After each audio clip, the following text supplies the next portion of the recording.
नमस्कार, जय हिंद, जय Bharat. Welcome to the Abhishek doctrine. और आज हमारे साथ हैं अवंतिका जी, जिनके साथ हम बात करेंगे ईरान के ऊपर। ईरान में क्या चल रहा है, क्या हो रहा है, क्यों हो रहा है, बैकड्रॉप क्या था उसका। सिंपल टर्म्स में पूछना चाहेंगे कि ईरान में क्या क्राइसिस है और वो क्यों है। नमस्ते Avantika ji, welcome to the show. नमस्ते Abhishek ji, thank you for having me here. So अगर हम बात करें ईरान की, सो ईरान में जो आज की डेट में हो रहा है, that of course goes back to 1979 when it became a theocratic system. And उस थियोक्रेटिक सिस्टम से बहुत सारी चीजें लिंक्ड है और काफी डिफरेंट रीजंस हैं। सो फर्स्ट रीजन यहाँ पे है कि जब से ईरान में ये थियोक्रेटिक सिस्टम गवर्नेंस आई है, they do not want either US or Israel to set any kind of narratives, and they do not want their interference in Iran in whatsoever manner. जो कि एक टाइम था जब शाह थे, in till the time 1979 it was more dominated by the Western world. But after this thing came into picture, the entire regime was changed. This thing was kind of it was a deliberate attempt, or it was taken over by the people of Iran, that they ended up becoming a theocratic but when we say system, कि government. Things were, या but Yeah. When we say the things were different before 1979, so they were, maybe you can take example of Iran and Israel. They were closest of the closest ally. Even then, Iran's first nuclear program, the civil Hmm. nuclear program, was gifted by the United States. Hmm. Hmm. But all of a sudden, this Khomeini and all those Islamic movement happened. Hmm. And Hmm. given the fact that this Khomeini was also living in exile in France, if I am not Yeah. mistaken. Yeah. तो Yeah. इतना change हुआ कैसे? It was it between the NATO country conflict, या it was Hmm. basically of Iran only, Iran and its oil?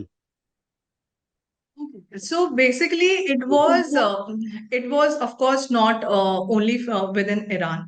It was of course a wider perspective where a lot of countries, NATO countries, also the Middle Eastern countries, they were indirectly involved in the regime change, and that is how they brought in this regime change, which, as per them, at that point in time. Now we are talking about 1979. So if we go to 1979, Iraq's establishment was Saddam Hussein and his basically people who were before him. Syria was doing decently well. Yemen was doing well. Then Libya was also, nothing was boiling at that point in time. So they wanted that region, West Asia region, wanted it to be more religion driven, which was happening per se in Iran. In Iraq, it was 100% absolutely there. But they wanted it to be religion driven. And that is why, this entire coup happened. Because we all know it cannot happen from within. Even if it is happening from within, someone is coming and kind of, putting everything together, to the army, to the military, and people around that. And that is how it is a possibility. So that is why it happened. And before that, if we see, it used to be a situation where Iran used to recognize Israel. Also, it was in favor of US, and a lot of Western influence was there. आज भी अगर हम देखें तो हम बात करते हैं ईरान की, कि उसमें किस तरीके से एक वेस्टर्न इन्फ्लुएंस था. In fact in terms of fashion, it was ahead of Paris of today. So वो सारी चीजें थी, but it of course happened, and then we are here today in 2026, where again we are seeing something similar happening, but now it's like a reversal.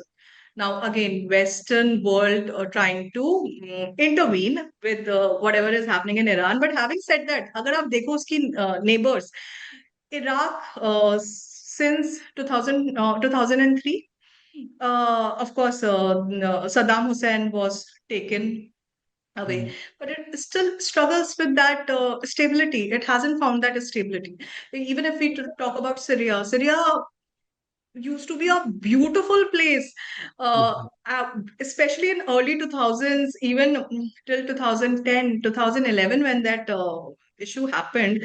That is again, somehow started with the students, but it became so big that it became a place from where most of the military activities are taking place. Especially now, if we see somewhere intensity is a little less, but अगर हम बात करें 2011 onwards, अगर हम बात check करें 2015, 2016, 2017, situation was very bad. In fact, I have known people who were working in Middle East, and by Middle East I mean better developed countries, and they used to come from Syria or nearby places. And there have been people who have gone back and never come back.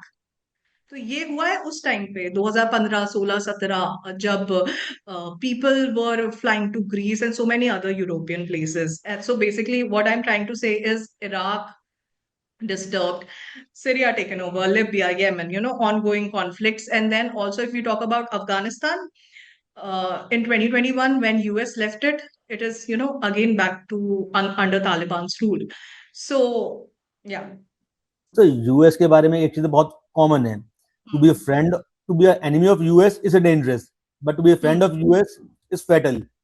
Hmm. Hmm. दोस्त बन गए तो कुछ नहीं बचा.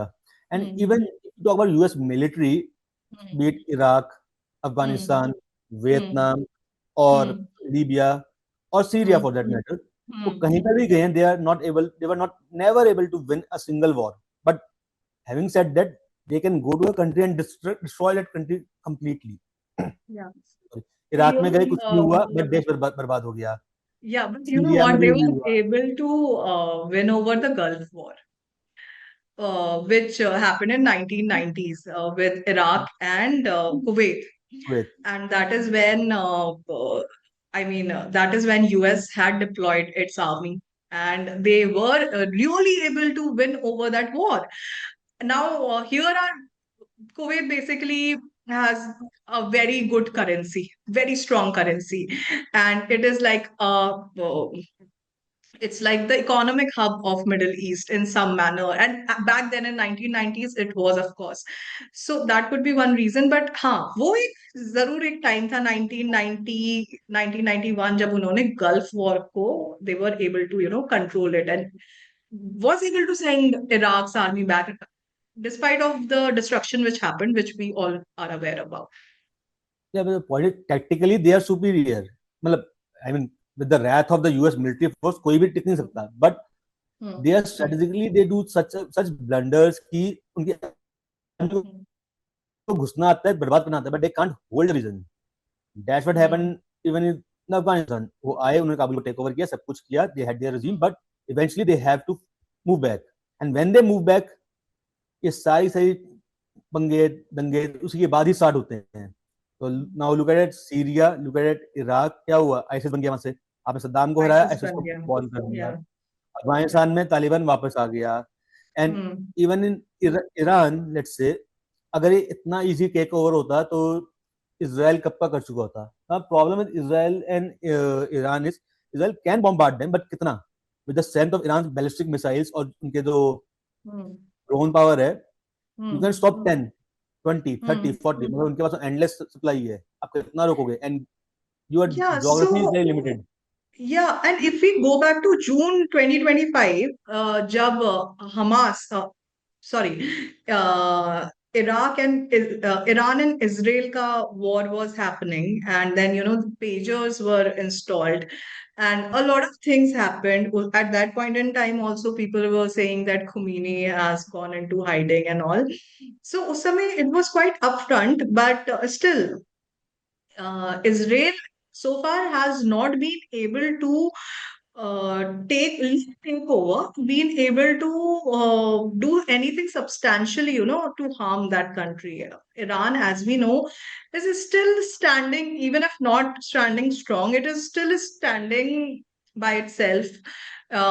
Despite of the sanctions, despite of such a bad economy which has come into play, and that also has a lot to do with reduction in oil supplies, US being getting out of the nuclear deal or uh, Iran Iran being put under such huge sanctions, तो वो भी एक reason है उसकी economy का, in fact मैं बोलूंगी एक बड़ा रीजन है.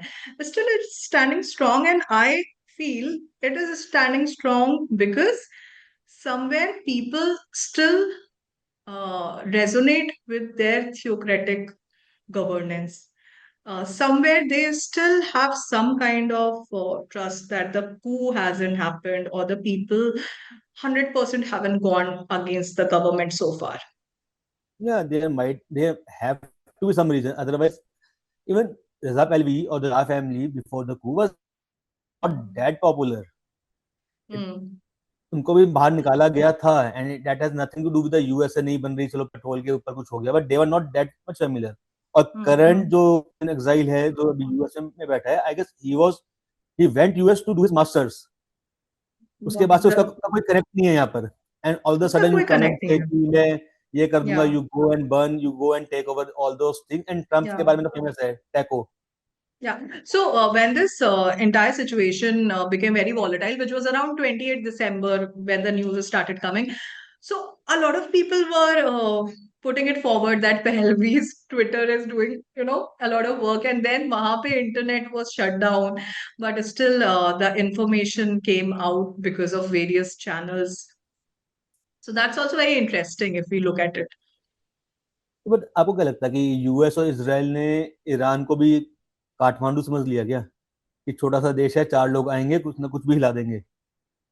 ओके, सो मुझे ऐसा लगता है कि यूएस और Israel, see, US is world power, and we all know somewhere Israel is the mastermind. Up US and Israel put together, they are not kids. They do not think that Iran is Nepal. They do not think that Iran is Bangladesh.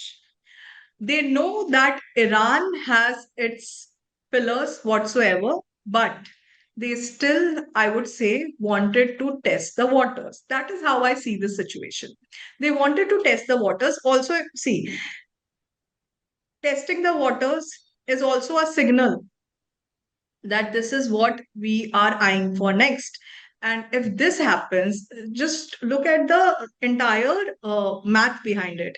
West Asia itself is highly disrupted right now. Iran is a bigger chunk of land which is still standing strong.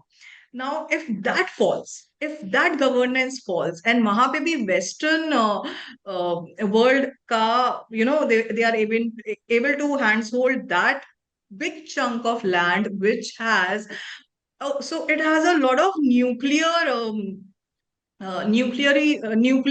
rich things also, plus they have oil, plus they have several other things, so it is a very rich land, first thing. The second thing is it is well connected to other disrupted regions, so this entire region is now being taken care of the Western world.